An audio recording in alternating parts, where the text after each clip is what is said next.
Malam ini kembali kita mengaji, dan mari pagi yang sempat kita bisa hadir, syukuri. Ini merupakan nikmat dari Allah yang besar. Demikian salawat serta salam seyogianya terlimpahkan kehadiran baginda Nabi kita Muhammad sallallahu alaihi wasallam beserta keluarganya dan sahabat sekalian. Hadirin, hidup ini diliputi oleh dua asal.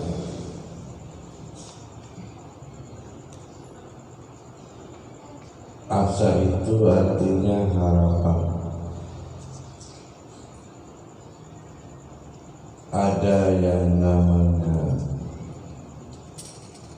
putus asa, dengan kata lain putus harapan, atau dengan makna lain tidak punya harapan. Yang kedua, berharap. Jadi yang pertama tidak punya harapan, yang kedua berharap.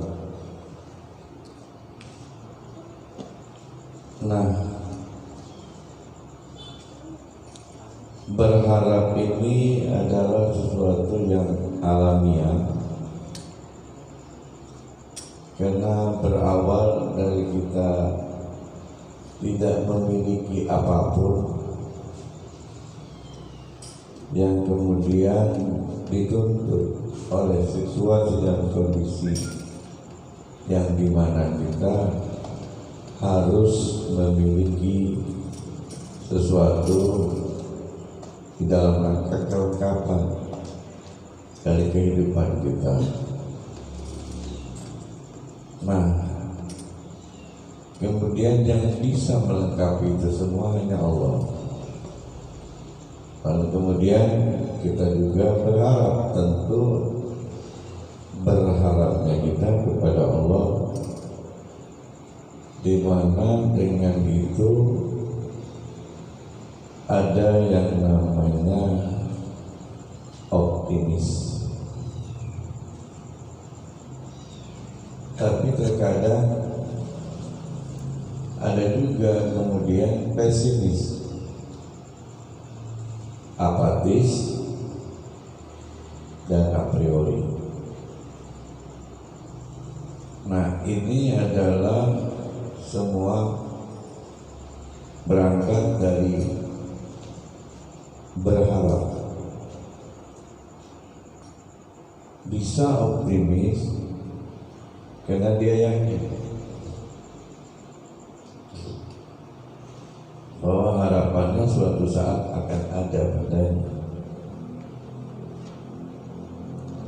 dan apa yang diinginkannya akan terbukti. Pesimis hatinya kecil dan dia sudah menduga dari awal harapannya tidak akan sampai kepada apa yang diinginkan. A priori masa bodoh, berharap tapi dengan pola di mana kalaupun berhasil ya alhamdulillah, nggak berhasil pun tidak apa-apa, a priori. Nah,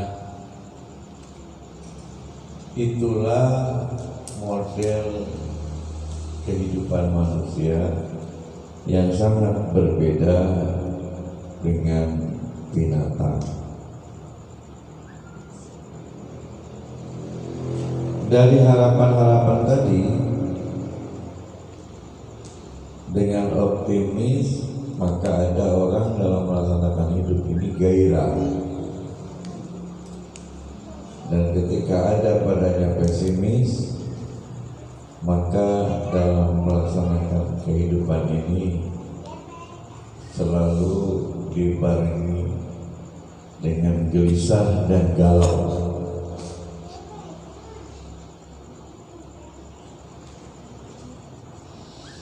Para laskar dan laskiyah Jamiah Majlis Al-Fusiah, kelengkapan untuk kita bisa hidup dengan optimis, maka Allah berikan kepada kita 4 hal. Bagaimana disabdakan oleh Nabi kita Muhammad SAW di maqalah yang ke-18. Wal maqalatu saminatu asyarah. Qala alaihi salam arba'atu jawahirah fi jismi bani adama zuziluha arba'atu asya.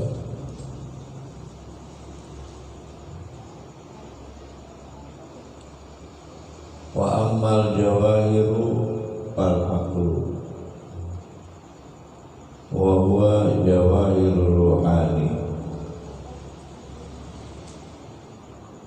khalqullahu ta'ala muta'alliqan bi badanil insan wa dinu wa huwa ma yad'u ashabul uqul ila qabul ma huwa minar rasul wal haya wal amalus salih ay al-khalis.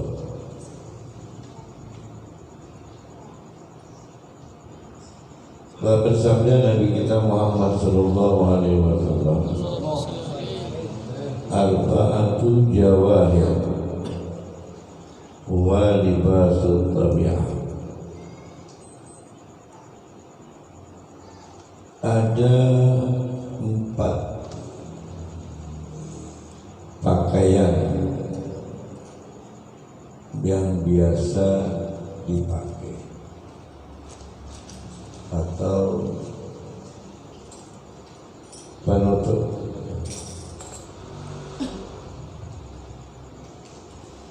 Fi jismi Bani Adam, pada jisimnya Bani Adam.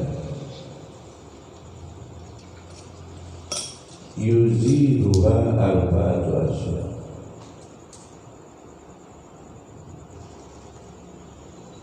dan bisa terhapus dia atau tertutup dia dengan 4 perkara. Bisa menutupi dia dengan 4 perkara. Minas sifatil mazmumah, dari sifat-sifat yang jelek.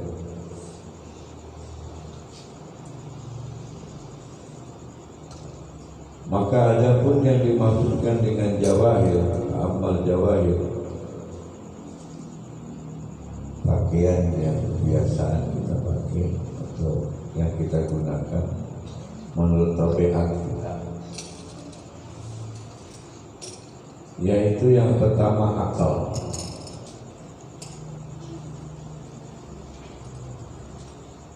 Wa huwa jawahirur rohaniyah, rohani, dia adalah pakaiannya rohani yang bisa menutupi rohani dari sifat-sifat yang jelek. Qalbullah ta'ala muta'alliqan bi badanil Islam, bidanil Islam, dan diciptakan oleh Allah Ta'ala berkait dengan badannya manusia.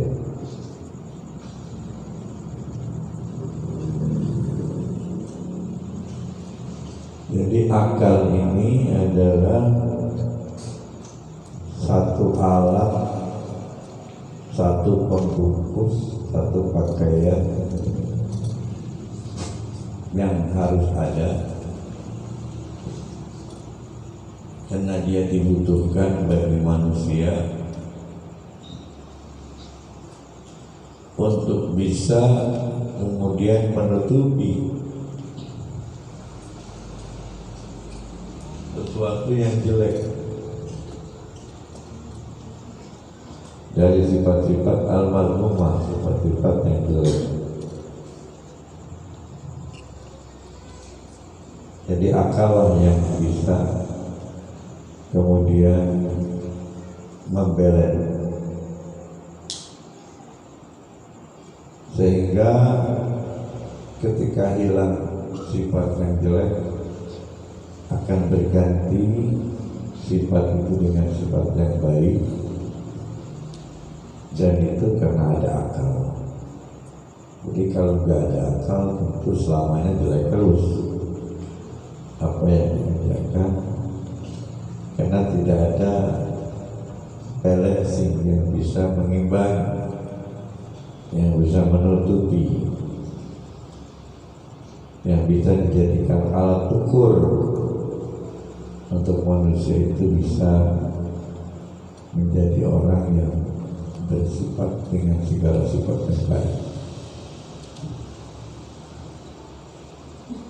Tidak cukup sampai di situ, maka yang kedua yang dimaksud dengan al-jawahir adalah ad-din,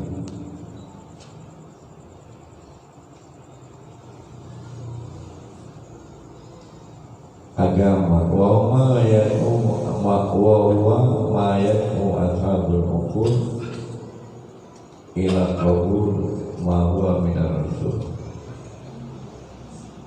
dan dia apa-apa yang diharapkan adanya dari orang yang berakal kepada diterimanya oleh dia dari apa-apa yang dari Rasul. Agama itu adalah yang diharapkan oleh orang yang berakal, dan ini adalah harapan dari orang yang berakal kepada adanya penerimaan dari dirinya apa-apa yang datang dari Rasul. Jadi orang yang berakal itu Jawahir yang kedua, penyeimbang yang kedua adalah agama atau pakaian yang kedua yang dijadikan tabiat oleh dia. Wajib hukumnya orang yang berakal itu beragama, sehingga ketika dia ingin menghapus sifat-sifat yang mazmumah dan mengganti dengan sifat-sifat yang baik, tentu semua sifat-sifat yang baik itu datangnya dari Rasul, dan bisa diterimanya apa yang datang dari Rasul oleh orang yang berakal karena dia punya agama. Jika nggak punya agama, susah walaupun orang yang berakal untuk menerima setiap yang disampaikan oleh Rasul, yang dipraktikkan oleh Rasul, yang kemudian diperintahkan untuk diamalkan oleh mereka, maka itu akan membias dan tidak menjadi pakaiannya, tidak menjadi harapan itu kenyataan pada dirinya. Kemudian yang ketiga adalah al-haya, dan keempat wal amalu sholih, beramal yang sholih, yakni beramal yang dilakukan dengan cara ikhlas.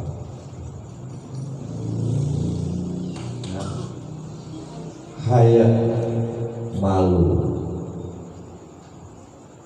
Ada sabda Nabi yang dikatakan oleh Nabi sendiri, al-haya'u minal iman. Malu itu setengah daripada iman. Ya. Para laskar-laskar yang ada Allah,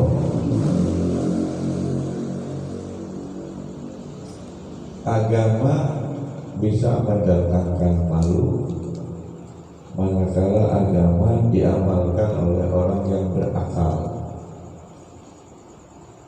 Oleh karena itu, agama hanya pantas untuk orang yang berakal.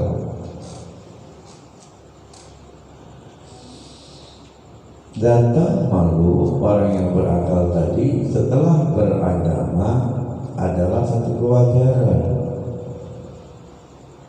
sehingga malu ini jadi pembeda antara orang yang memiliki agama dan tidak memiliki agama. Jadi bisa dikatakan orang yang tidak punya malu adalah orang yang tidak bisa beragama dengan baik, dan bisa dipastikan orang yang tidak bisa beragama dengan baik berarti dia adalah orang yang tidak punya akal. Makanya jelas adinul akal, agama itu untuk orang yang berakal. Kemudian yang keempat, amal soleh, amal yang dilakukan dengan ikhlas. Ya, lagi-lagi empat ini adalah satu dengan lainnya saling mendukung, dan akallah yang pertama harus kemudian diberdayakan oleh kita sebagai tameng, sebagai tutup dari apa saja yang kita lakukan yang diperkirakan oleh kita kelakuan itu akan membawa bahaya buat kita. Akal yang memilah-milahnya, akal yang ditopang oleh agama, yang bisa kemudian menjadikan sinergi antara haya dan amal soleh.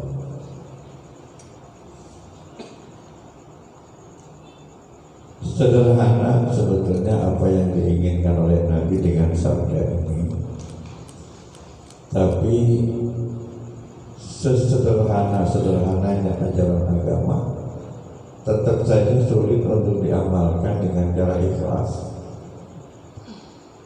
Kenapa?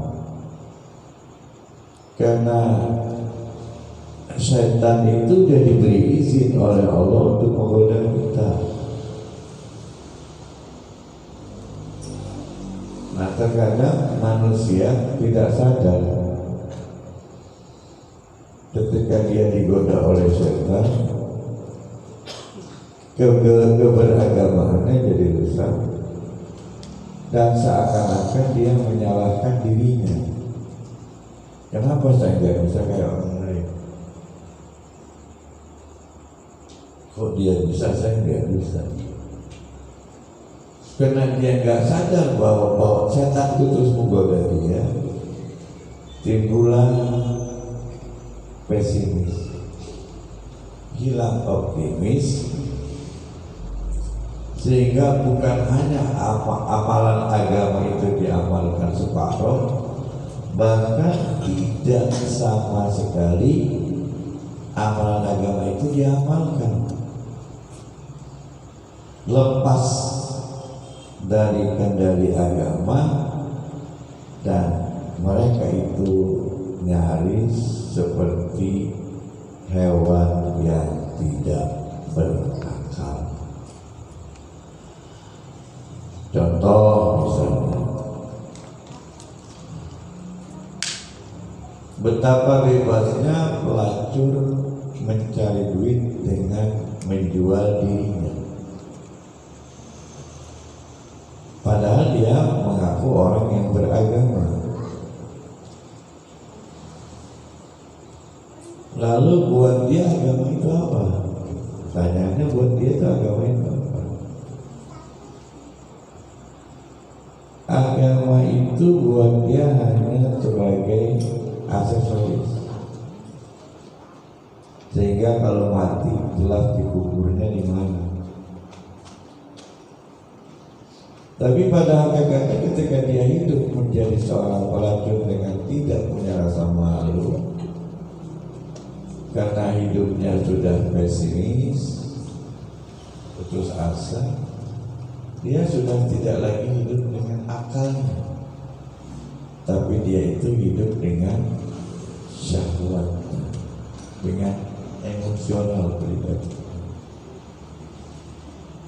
Dan yang khawatir kalau kemudian mereka tidak bisa bertaubat, Allah mengatakan dalam Al-Quran, walaqad tarakna li jahannama katsiran minal jinni wal ins lahum qulubun la yafqahuna biha wa lahum adhanun la yasma'una biha, gitu kan. Kemudian walau a'yunun la yubsiruna biha ulaika kal an'ami bal hum adall. Kami telah sediakan di neraka jahanam yang isinya itu adalah jin dan manusia. Jadi neraka jahanam ini atau neraka secara umum yang mengisinya itu nanti jin dan manusia, dalam artian mengisi dengan cara disiksa. Ya, kalau malaikat yang jaga neraka juga, tapi dia bukan disiksa, tugas di neraka itu. Tapi mengisi neraka yang dimaksudkan isinya jin dan manusia itu adalah mengisinya dengan sebab dia punya salah dan dosa, sehingga dia harus diazab oleh Allah di neraka. Siapa mereka yang seperti itu? Lahum qulubun la yafqahuna biha. Mereka punya hati tapi tidak digunakan secara rapi dengan hatinya untuk hal-hal yang positif. tidak pagi, tidak apik. Dia membiarkan hati itu berjalan sekehendaknya. Lahum qulubun la yafqahuna biha wa lahum adzanun la yasma'una biha. Mereka punya telinga, tapi telinganya seakan-akan tuli, tidak lagi mau mendengarkan hal-hal yang baik, hasanah, dan kemudian kalau diamalkan itu berpahala, dia udah nggak mau dengar itu lagi. Yang ketiga adalah walau ayunut la yubsiruna biha, punya mata tidak mau melihat peristiwa yang tengah terjadi. Ada itu disebabkan ulah manusia, baik peristiwa itu bagus dia lihat maupun peristiwa itu jelek yang dia lihat. Dia sudah tidak lagi mau melihat apakah itu bagus atau jelek. Yang jelas dia menjadi manusia yang masa bodoh. Ulaika kal an'am, orang yang seperti ini bagaikan binatang, balhum adall, dan bahkan lebih sesat daripada binatang. Nah, inilah barangkali bisa kita simpulkan, semua orang yang mengaku berakal belum tentu dia punya akal.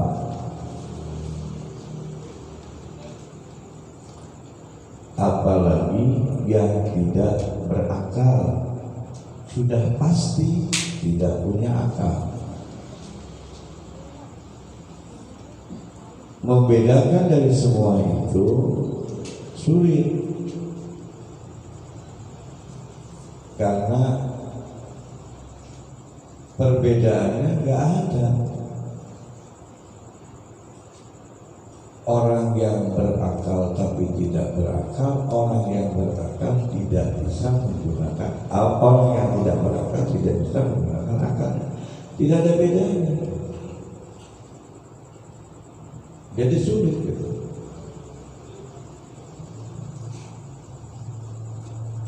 Misalnya saya contohkan, orang kadang-kadang nggak sadar ketika bicara, ada orang makan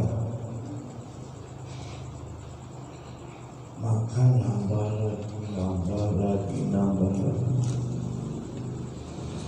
Yang lain udah berhenti, dia masih makan. Orang tak pacaran pasti ngomongnya begini, gila lu. Iya kan? Gila lu. Orang yang pada berhenti, lu masih makan juga. Nah, berarti ketika orang nggak sadar ngomong gila, emang itu orang gila. Gitu. Nggak mungkin orang itu ngomong gila kalau dia lagi nggak gila.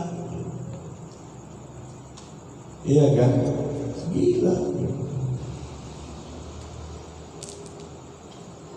Kan kalau dia bilang lu gila gitu, gak bakal mau dia, orang berakal.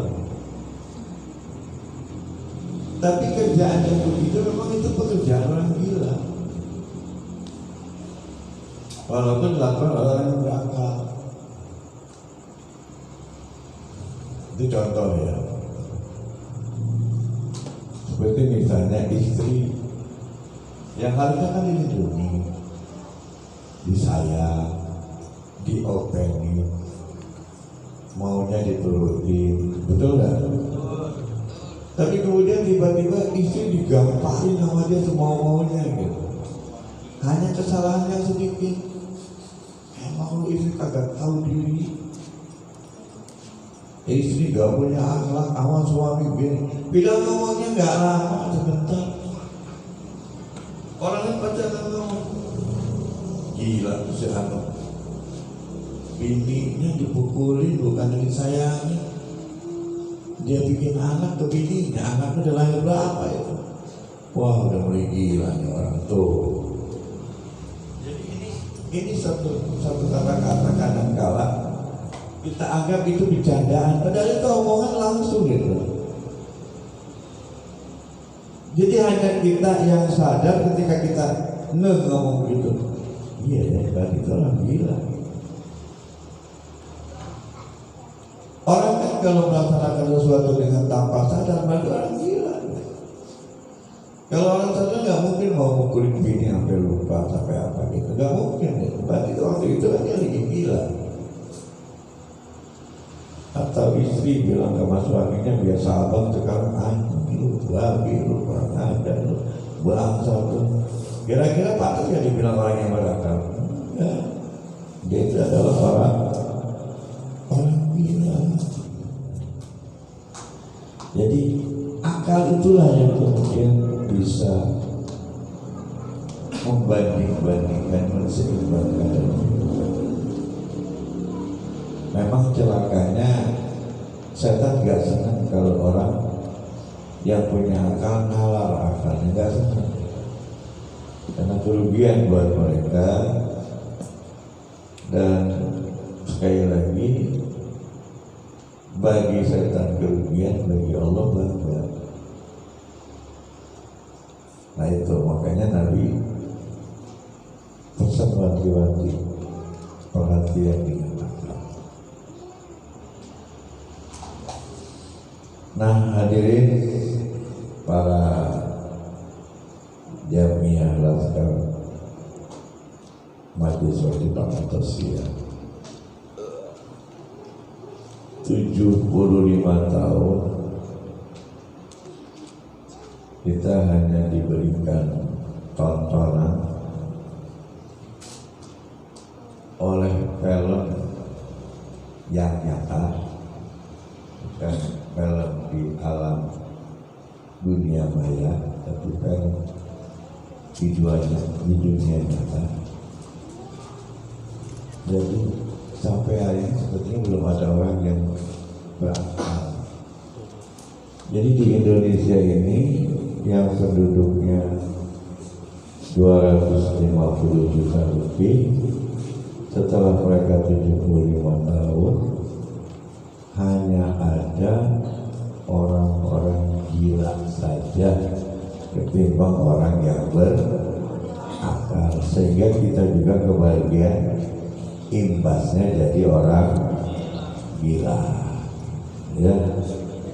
Ya. Kenapa? Karena lebih banyak di antara mereka itu, dan mungkin termasuk kita, nalarnya dengan egois, bukan dengan akal yang sempurna. Artinya egois itu berarti dia keluar dari jalur agama dan lebih banyak mengikuti maunya syaitan. Ya, padahal Allah berkali-kali mengatakan, dan sering kita ucapkan berkali-kali juga, alam ahad ilaikum ya bani Adam Allah ta'budus innahu lakum aduwwum mubin. Bukankah kita sudah mengadakan perjanjian bargaining, MOU, Memorandum of Understanding, sudah dinyatakan ada alam ahli ya bani Adam Allah ta'budus syaitan, jangan kalian sembah setan. Ya, innahu lakum aduwwum mubin. Sesungguhnya setan itu musuh yang jelas buat kalian, jelas banget musuh. Tapi karena kita udah gila, ya walaupun jelas juga seakan-akan gak kelihatan, enak aja kita udah gila. Dan di ayat selanjutnya bahwa buduni hadza siratal mustaqim. Ikuti sembahlah aku wahai buduni.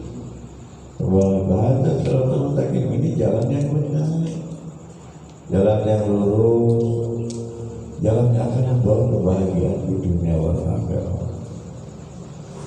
Makanya kalian anak muda yang masih jomblo, kalau udah punya duit dikit, jangan kumpulin banyak dulu baru nikah. Udah nikah dulu, punya duit dikit, insya Allah kasih banyak nanti.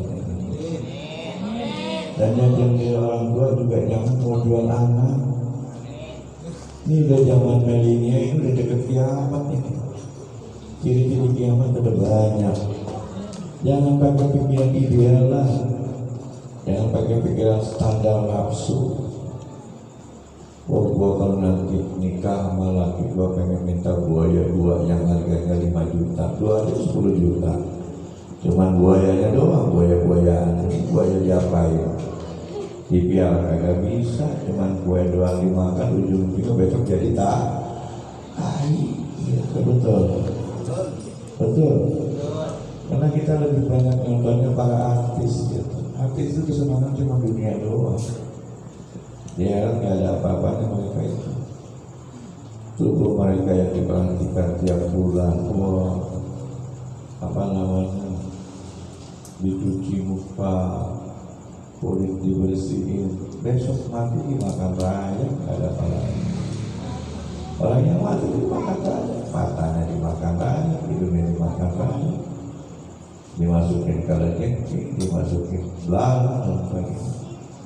Sekarang kita bahwa spa harganya berapa dulu? Satu kali spa aja, spa lama-lama spa aja gitu, gak ada apa-apanya.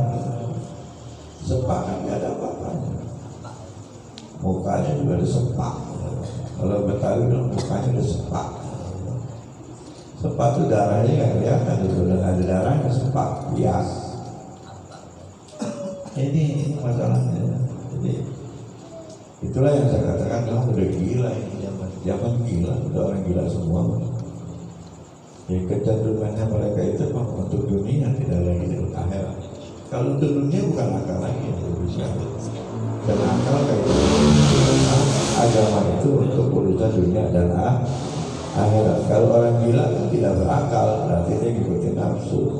Nafsu hanya ukurannya dunia. Ya, dunia.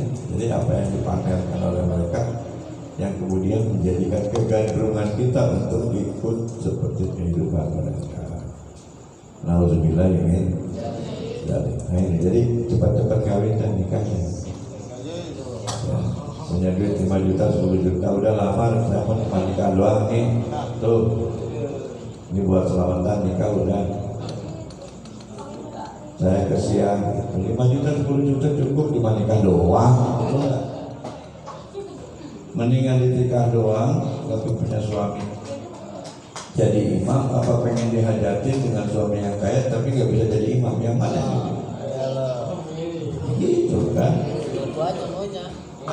Jadi masalahnya kayak gitu. Ini jadi banyak laki-laki yang galau, banyak perempuan yang galau. Gara-gara mikirin rumah tangga itu, mikirinnya bukan mikirin nikahnya, tapi mikirin apanya? Mikirin hajatannya, mikirin hartanya. Buat undangan 25 juta, 10 juta undangan doang. Itu undangan doang, itu kan duit. Emang bukan duit, itu undangan. Udah begitu, udah diundang dikasih sama orang, itu uang dibahas, itu kan mau nikah, pengen punya anak yang soleh-solehan. Dari awal udah ngajarin anaknya mubazir. Undangan yang milih sendiri, foto weddingnya difoto milih sendiri, yang begini yang begini, belum nikah udah melaksanakan foto pre-wedding, ngomong nggak bisa banget, kayak gitu, ya kan? Dipejeng gitu, astagfirullahaladzim. ini semuanya bukan Islam, ini semuanya bukan ajaran Islam. Semuanya kita hanya niru-niru dari orang kafir yang kemudian kita tidak sadar mengikuti ajaran mereka, dan dengan demikian iman kita digerogoti. Alhamdulillah ini